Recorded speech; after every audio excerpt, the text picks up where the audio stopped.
साहेबांनी लावून धरला विषय कोबरा आहे.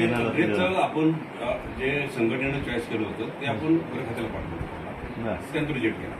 दुसरा चॉईस केला, दुसरा पडला, तो पण रिजेक्ट केला. आता हे सांगतात परवा दिवशी काहीतरी मिटिंग झाली, मी नव्हतं मिटिंगला, साहेबांची मिटिंग झाली, त्या मिटिंगमध्ये काहीतरी ठरलं असेल.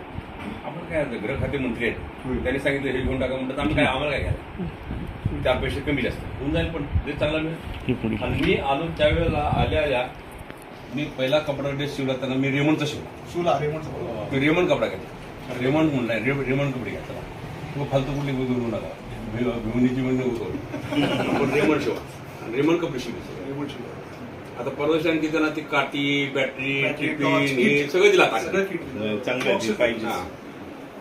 आता भांड्यामध्ये पण 8 आयटम वाढवतो मी, त्यात काही ते हे नाही आहे, नाही आहे. आणि त्यात एक 8 आयटम वाढवतो मी. आता 20 कंत्राटीचा एक चांगला निर्णय घेतला पगारवाढीचा. डीसीएम साहेबांनी चांगली पगारवाढ, 19% पगारवाढ. कंत्राटीमध्ये मुलं फार मुश्किल असताना साहेबांनी चांगला निर्णय घेतला. नंतर थोडं त्रास द्यायला पहिल्या लोकांनी एवढं घालून एवढी काढता काढता नाकीन गेला, सगळे माथावर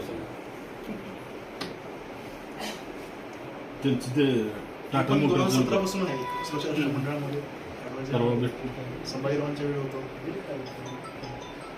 समित्या पण होत ते झालं. परवा विषय झाला सगळ्यांसमोरच.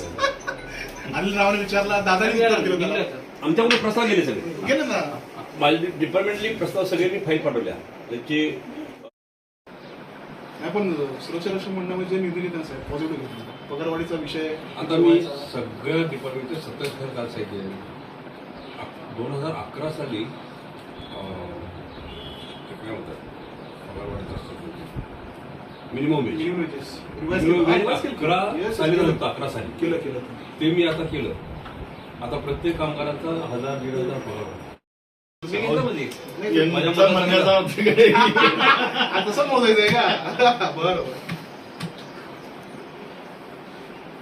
हे जागावाले ढकलून बाबूच्या